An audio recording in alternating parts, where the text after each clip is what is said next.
Welcome to Chloe's story time. Hope you have great time to listen the story. I had been married to Jason for many years. Under his sweet words and promises, I transferred all the shares of my family's company into his name. Just as he had said, he remained utterly loyal to me. For decades I felt proud of my judgment, believing I had chosen a good husband. But before he died, he made a shocking request. He wanted to be buried together with my younger sister, Emily. I refused immediately. But to my surprise, my son supported his wish. In a fit of rage, I slapped my son across the face. Angry, he revealed the truth. Aunt Emily is my real mom. She and Dad have been in love for years. They only kept it secret to save your dignity. They've already sacrificed enough for you, and now you won't even let them be together after death? How selfish can you be? Stunned by the news, my legs gave out beneath me. I couldn't stand. My child. Looking down at me coldly, my son said, "Your son died a long time ago. He died the day he was born." The shock sent my blood rushing. My vision blacked out, and I fainted on the spot. When I opened my eyes again, I was back in labor. A wave of sharp pain radiated from my lower body. Around me, I could hear voices urging me on. Push! Push harder! The baby's almost out. With one final push, I felt something slip from me. There was a collective gasp from the people in the room. "He's out, it's a boy." In a haze, I saw a red birthmark on the inside of the baby's thigh. Then I lost consciousness again. When I came to, Jason was standing beside my hospital bed, holding a baby. "Olivia, look how strong our son is," he said, beaming. He moved closer, trying to let me see the baby. Forcing myself up, I looked at the younger version of Jason and suddenly realized I had been reborn. All the tragedies of my past life had started on this very day. My real child had been murdered on this day by Jason and Emily. Panic and urgency filled my chest. "Give me the baby," I said. Jason assumed I was just overwhelmed with maternal affection and handed the baby over. The moment I saw his face, I knew this was the same ungrateful child I had raised for 18 years. Jason and Emily's illegitimate son. Jason noticed me staring and said teasingly, "Isn't he adorable? Looks just like you, like he was carved from the same mold. Look at those thick earlobes. He's going to be blessed, no doubt about it." Blessed? With the way our family supported him, giving him the best of everything, even naming him heir to our fortune. Yet he still resented me, still insisted his parents should have been free to love each other in the open. I had poured my whole heart into raising him, and he despised me for it. Remembering that, I felt an overwhelming urge to tear the three of them apart. But right now, I had to stay calm and focus on one thing. I needed to get my real child back. Suppressing the fury in my chest, I asked, "How's Emily? Did she give birth yet?" A flicker of discomfort passed across Jason's face. "She should be fine. She had a boy too." I nodded and played along. "Poor thing. Having a baby all alone without a husband, you should go check on her." A look of happiness flickered in his eyes. "You're right." Without hesitation, he turned and walked away. Still so naive and careless, nothing like the Jason who would later run a company for decades. I called for a nurse. "The woman in room 307 just gave birth. She's my sister. Her husband isn't around. Could you arrange a postnatal exam for her and ask her to go with my husband? She's been struggling and is very proud. If she finds out I paid for anything, she'll get upset. Could you do this for me?" People are still pretty kind these days. In just a few minutes, both Emily and Jason were lured away for a free checkup. Cradling the baby, I walked to the room next door. There, her newborn lay alone in the crib, peacefully asleep. I didn't waste a second. I immediately switched the babies. Thanks to some kind of miracle, we'd ended up at the best private hospital in the city. Everything was included in the delivery package. Even the newborn clothes and blankets were all the same. No one would notice the switch. I returned to my room with my real child. This time, I studied his little red face closely. He really did look like me. Thinking of the red birthmark I saw earlier, I didn't hesitate. I opened the blanket. A red birthmark stood out clearly on the inside of the baby's thigh, and my eyes welled up with tears. This was my biological child, the child I never even got to see in my past life. Back then, Jason had been sent to the Lynn Corporation under the pretense of gaining experience to help expand the market. Not long after, Emily was assigned to join him, supposedly because it matched her major. The two of them lived freely and comfortably in another city, spending my family's money while slowly taking over my company. Whenever they missed the child, they would come back for a brief visit. All the while, I remained completely in the dark. I had poured everything I had into them, transferring ownership of my family's business and personally raising their child as my own. They not only stole my family's fortune, but also gained a son who went on to attend a prestigious university. This time, I won't let it go. I'll make them suffer the consequences. I'll destroy their reputations completely. I gently placed my baby next to me. Not long after, Emily and Jason returned. "Oh wow, sis, your baby is so adorable, so soft and pink. He's going to be so lucky," Emily said, rushing forward and reaching out to take the baby from me. I subtly shifted, avoiding her hand. "Emily, why aren't you in your room resting with your own child? How do you even have time to come over here?" She looked momentarily embarrassed, then quickly forced a smile. "I just came by to thank you. If it weren't for you, how could I have afforded to give birth in such a nice hospital?" "You're right, you should thank me," I replied calmly. "Without me, you wouldn't have had such good conditions." Back then, our families had been neighbors. After Emily was born, her parents had another son. From then on, she was treated like a servant, cooking, cleaning, and looking after her little brother. I felt sorry for her and often helped her out. Later, when her parents took her brother on a trip and got into a fatal car accident, she suddenly became an orphan. It was only because I insisted that my parents eventually agreed to adopt her. Who could have predicted that she would end up having an affair with Jason? Not only did they murder my child, they also took over everything I had built. All right, enough of that," Jason said, trying to change the subject. "Olivia, what should we name the baby? How about Jace?"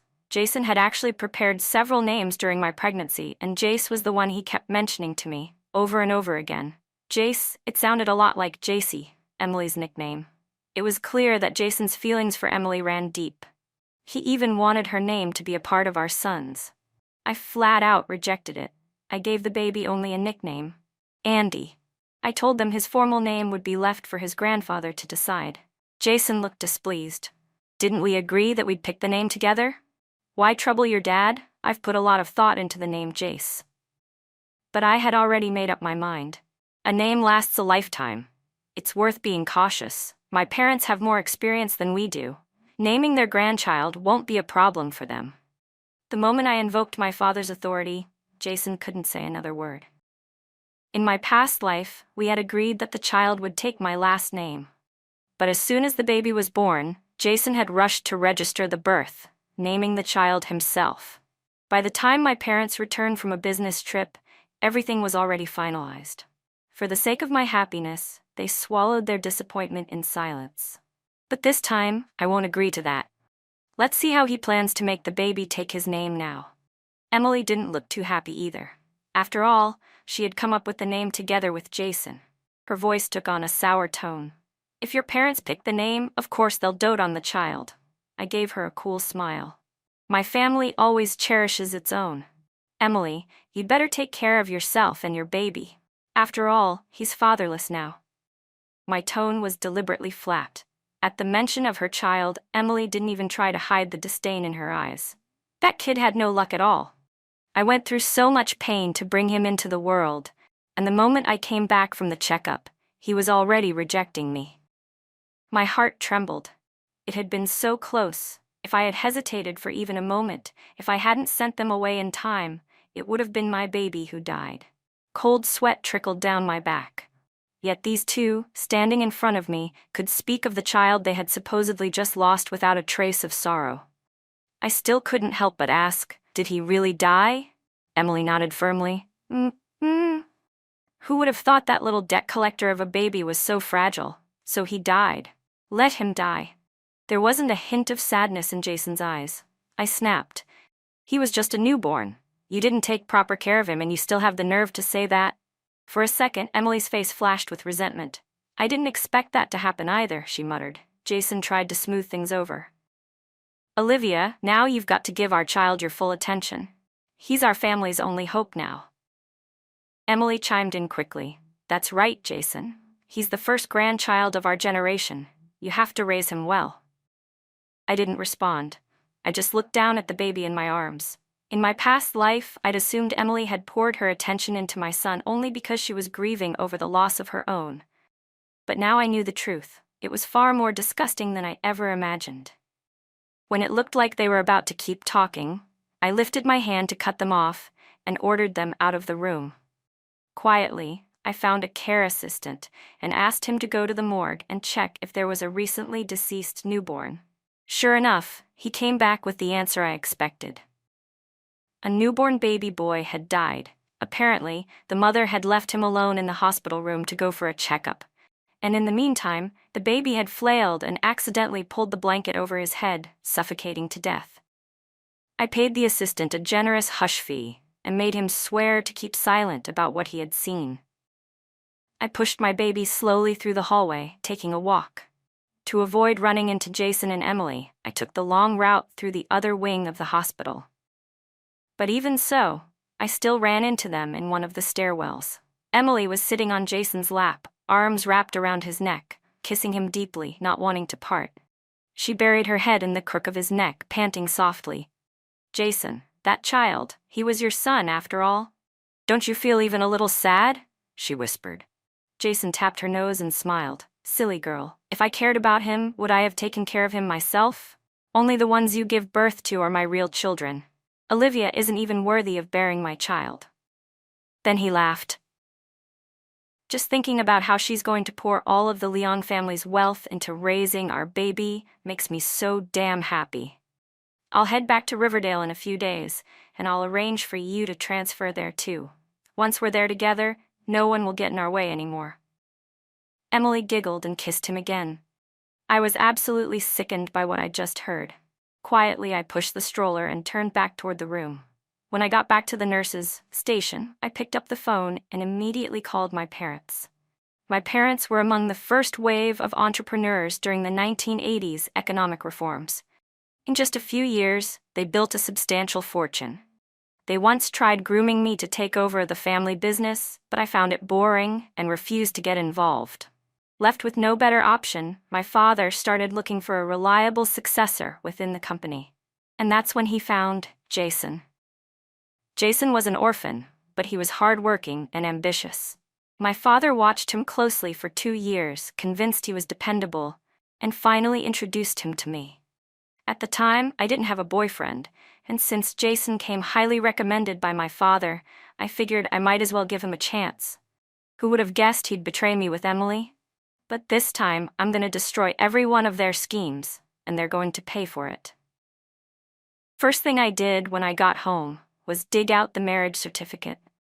Back when we registered, I only showed up to fill out the paperwork before rushing off to another event. Jason handled everything else afterward. That's why I started to question whether the marriage certificate I had was even real. But it didn't matter. I might not have all the skills for making money, but as a rich girl, I definitely know how to spend it. I hired someone to investigate, and sure enough, the marriage certificate I had was a complete fake. The real marriage certificate Jason registered was with Emily. After I left that day, she had shown up and filled out new paperwork with him, officially registering their marriage. Apparently, it was such a ridiculous stunt that the civil office had been joking about it for years. How I, the clueless heiress, had been the laughingstock of the department for 3 years straight. Hearing the investigator's careful voice on the phone, I was so furious I tore the fake certificate in half right then and there. Honestly, it was a good thing. At least I didn't have to go through the hassle of a divorce now. Emily and I shared the postpartum ward. Every day, she just lay in bed waiting for Jason to wait on her hand and foot. Even the housekeepers were fed up. The young master visits the second Mrs. room more than his wife's. People might actually think he's her husband, one of them muttered. I didn't care. She didn't have a husband, and she finally gave birth to a child, only to lose it. If Jason wanted to stay by her side, let him. The more he did, the more obvious his true colors became. One of the maids frowned and muttered under her breath, "Wouldn't be surprised if there's something shady going on between them." That day, Jason came storming in with a dark look on his face. "Olivia, what's going on? Why did the company send me an email telling me I need to step away from my role for a while? I didn't even flinch. I kept rocking the baby gently and said calmly, I just gave birth. That's my business. You're taking care of Emily every single day. Did you forget who your wife and child actually are? I said.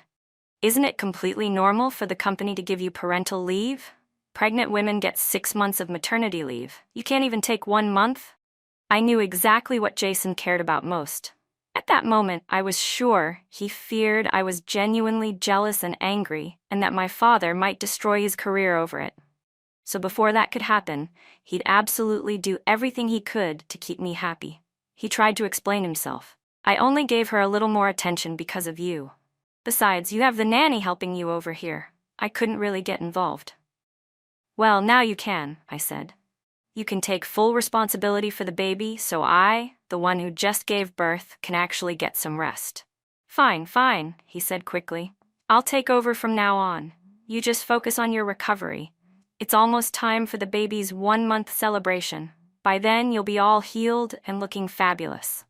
I'm all for it, I said with a smile. The bigger the celebration, the better. Over the next 2 weeks, Jason kept his word. He took full charge of the baby, and I didn't have to lift a finger.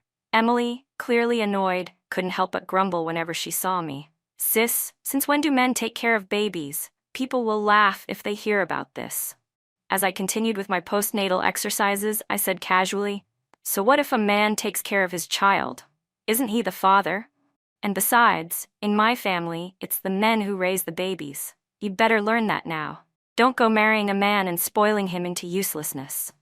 Time flew by, and the day of the 1-month celebration finally arrived. As expected, Jason went all out. He booked the largest hotel in the city and invited not just family and friends, but also plenty of business associates and partners. He was glowing with pride, standing at the entrance and welcoming guests personally. Emily stood nearby in a custom designer dress, greeting guests as though she were his wife. Anyone who didn't know better would have assumed they were a couple. As the event reached its peak, Jason took the stage and gave a speech. Olivia, he said, thank you for giving me this child.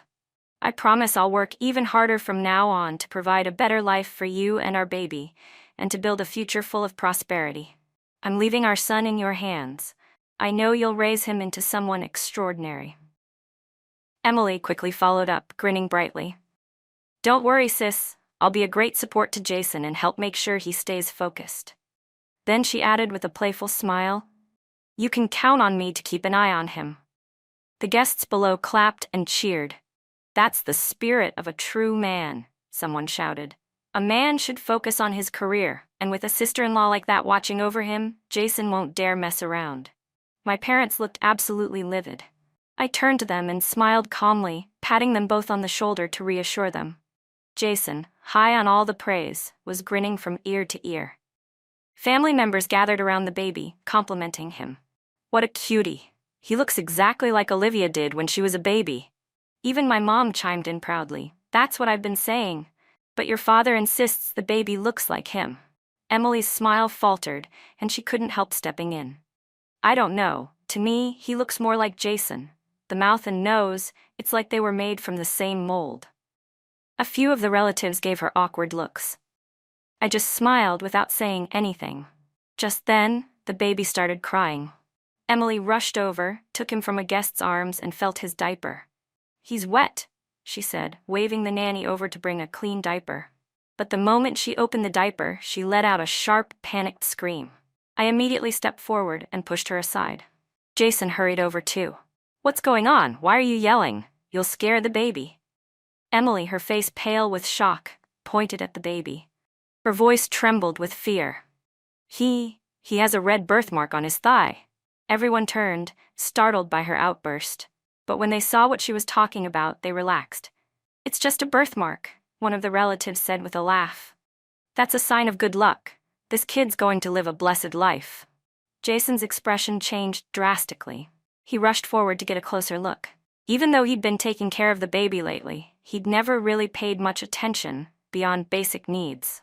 Jason had never actually seen the baby's private parts. Feeding, bathing, diaper changes were all handled by the nanny, so he never noticed the birthmark.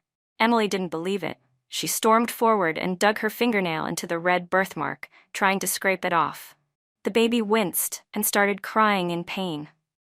I rushed over and snatched my child back from her arms. Even the nanny couldn't take it anymore. "What are you doing?" she snapped. "You're hurting the baby." That mark was there the day he was discharged from the hospital. I saw it myself when we first brought him home. The moment Emily heard that, she lunged toward me in a frenzy. "It was you. It had to be you. What did you do with my son?" My father stepped in front of me and shoved her aside. "Your son? Didn't you already say he died?" Emily's face twisted with rage, her voice shaking with fury. "It was you. You did this. Give me back my baby." "What are you even talking about?" I said coolly. "Emily, this is my son. His name is Andrew Lang. How could you mistake my child for yours? And that red birthmark on his leg was there from the moment he was born. I saw it clearly when he came out. As for your baby, weren't you the one who said he passed away?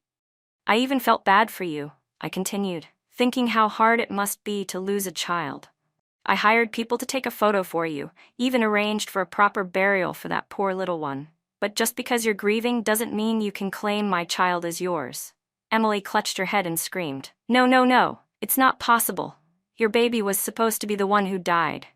Gasps and murmurs rippled through the guests. "Wait, wasn't Emily's baby the one who died at birth? Is she trying to claim Olivia's baby as her own?" Jason's expression grew darker by the second, but he still didn't dare say a word. Emily lifted her head suddenly. "No, I saw it with my own eyes, Jason, you." Jason quickly clamped his hand over her mouth. "You're just overwhelmed. You're talking nonsense." Emily stared at him in stunned silence, as if finally realizing the truth. Then she shoved him away with all her strength, her eyes filled with hatred. "It was you. You lied to me. You and Olivia set me up. You told me it was her baby who died. So why is it mine? Give me back my child." Her words sent shockwaves through the entire banquet hall. What does she mean? Were they planning to harm Olivia's baby? Were they really trying to pull a baby swap? That's unthinkable. Trying to steal the Leong family's only heir? Unbelievable. What kind of ambition does that take? The murmurs grew louder, and from those few lines, it didn't take much to piece together the truth. Jason's face turned pale with panic. Seated at the main table, my father finally slammed his hand down with a thunderous bang. "Jason, what the hell is going on here?" Now, with my father's fury bearing down on him, Emily hysterical, and a crowd of guests gossiping and glaring, Jason broke out in cold sweat. I, he stammered, clearly scrambling for an excuse. Desperately, he looked past the crowd and pointed at me. "It wasn't me. It was Olivia. This was all her doing. I didn't know anything." I scoffed. "Jason, if you're going to falsely accuse someone, at least try to come up with something believable. What possible benefit would I get out of switching the babies?" He jabbed his finger toward me, his voice trembling but certain. "You switched the babies. That's why Emily's baby died." I raised an eyebrow. "So what you're saying is, if I hadn't switched them, my baby would have been the one who died? And I would have ended up raising your illegitimate child like he was my own." "Then tell me this," I said, voice cold and clear. "Why was Emily's baby in my hospital room in the first place? I had no reason to switch your child. Don't tell me I just wanted to let my son experience what it's like to grow up without a father." Jason's mouth opened, then closed again. He fumbled for words, but nothing came out. "In the end," I continued, "it was my baby who survived. Emily's baby died. That's all the proof we need." Emily stood to the side, her eyes full of hate. "Then tell me this, why did my baby die? He was perfectly healthy when I left. I switched them and walked away, and when I came back, he was gone. Why?" I stepped forward and accused her directly. "Yes, it was you who went into the hospital room and killed my son." Emily quickly added, "Go ask the hospital if you don't believe me." That day when I left, I told the nurse that the mother in that room had gone for a checkup and left her baby alone. I asked them to keep an eye on him. When I left, the baby only had a receiving blanket. He wasn't even covered with a quilt. One by one, I tore their lies apart. "Jason, at first, I thought it was just a case of two women giving birth at the same time. And you, overwhelmed, accidentally mixed up the babies. But who would have thought that you and Emily were working together to deliberately kill my child? And now that I've outsmarted you, you still dare to turn around and bite back? I stormed forward and slapped Jason across the face. Jason was panicking. Public opinion was turning against him, but he had no way to fight it. Isn't it obvious by now? My father growled in a thunderous voice. I treated you well. Not only supported you at work, but even gave you my daughter and was ready to hand the company over to you. Why the hell would you do this? Jason was cornered, nothing left to say. My father didn't hesitate. From today forward, don't bother coming back to the company. We don't need a snake like you here. His words left no room for argument. Jason turned desperately to me. Olivia, please, help me talk to your dad. I'm the child's biological father. If I lose everything now, it'll affect the baby too. I looked at him with a cold, mocking smile. No, as long as I'm here, nothing and no one will ever affect my child. He shouted, furious. I'm your husband. Doesn't that mean anything to you? I walked calmly to my purse, pulled out the marriage certificate, and tossed it in his face. Not anymore. Jason picked it up from the floor, eyes wide. What are you talking about? We're legally married. We got a real certificate. You can't just say we're not married. Still pretending? I said. Back when we registered, I was in a hurry. You told me to leave the paperwork to you, but it wasn't me you finalized things with. It was her. Emily. Jason was still flailing, unwilling to let go. I don't know what you're talking about. I paused, then sneered. You even had the nerve to forge a fake certificate that looks exactly like the real thing. If it weren't for the baby swap, I wouldn't have thought to investigate you. The guests passed the certificate around, one by one. No way, this looks just like the real deal from the civil office. This guy's seriously devious. Wow, a Phoenix man from the countryside and this ruthless? If Olivia's kid had actually been swapped, they would have taken over the whole Leung family. Then I dropped another bombshell. Jason, if you didn't want to marry me, you could have just said so. There was no need to lead me on while sneaking around with my adopted sister. Jason stared at me, stunned, his voice shaking. How much do you know? I met his eyes, cold and steady. Anyone with eyes could see how much attention you were giving Emily during postpartum recovery. And if I could uncover a fake marriage certificate, how hard do you think it was to find out your actual marriage status? No way, someone murmured. He married the older sister to inherit the family business, then secretly flirted with the younger one, trying to milk both ends? You'd better be careful when you're picking a partner in the future, someone else added. Stay away from trash like that. These fake princes will ruin your life. The gossip and judgment were overwhelming. People were practically choking on all the drama. Now the tables had completely turned. Everyone was pointing at Jason and Emily. Jason suddenly turned and fell to his knees before me. Olivia, please, let me explain. It was that slut who seduced me. She threatened to expose what we did if I didn't marry her. I only went along because I cared about you. I didn't want to lose you over a misunderstanding. Emily stared at him in shock, eyes wide. What the hell are you saying? You're the one who came after me first. Emily shouted. You were the one who said you were sick of her spoiled heiress attitude. But Jason kept looking only at me, his voice softer than I'd ever heard. Olivia, everything before was just a misunderstanding. What's done is done. Let's put it behind us and start fresh. Just the two of us, okay? I pulled away coldly. What fantasy are you living in? Jason grabbed my hand. We have a child together. He can't grow up without a father.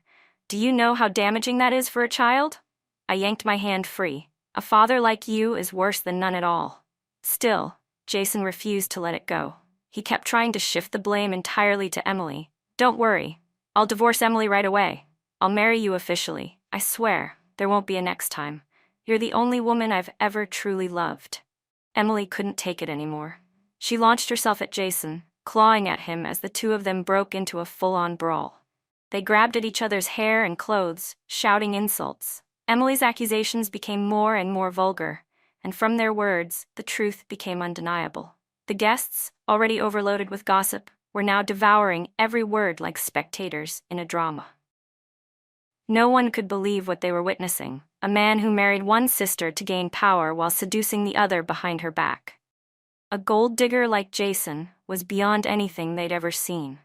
Just then, a group of uniformed police officers arrived at the banquet. They cut through the chaos and raised their IDs. Which of you is Jason and which is Emily? You're both involved in a homicide case. You are hereby summoned according to the law. Gasps erupted through the crowd. Before anyone could react, Jason and Emily were already being handcuffed. No, this isn't happening, Jason cried, struggling against the officers. You've got the wrong people. I didn't do anything. Emily screamed in hysteria. The lead officer replied calmly, We already have most of the evidence we need. Stop resisting. Jason turned desperately to me. Olivia, say something. I didn't kill anyone. I met his eyes without a shred of emotion. You've lied to so many people. Maybe you ended up lying to yourselves. Do I really have to be the one to remind you how Emily's child died? At those words, both of them finally broke. It was as if the weight of that small innocent life, the baby they had taken from this world, finally returned to haunt them. Their shoulders sagged. Their fight was over. They were escorted out by police. Later, I heard the case had been classified as a high-profile incident, two guilty parties turning on each other like wild dogs. The evidence was overwhelming. Witnesses, documents, medical reports. Everything pointed to premeditated murder. They were both sentenced to death. As for me, I successfully registered Andrew under the Leon family household. For his future, I began learning the ins and outs of the business world, stumbling at first, but determined. All of it, for him, so I could give my son the future he deserved. Bright, unshakable, free of betrayal.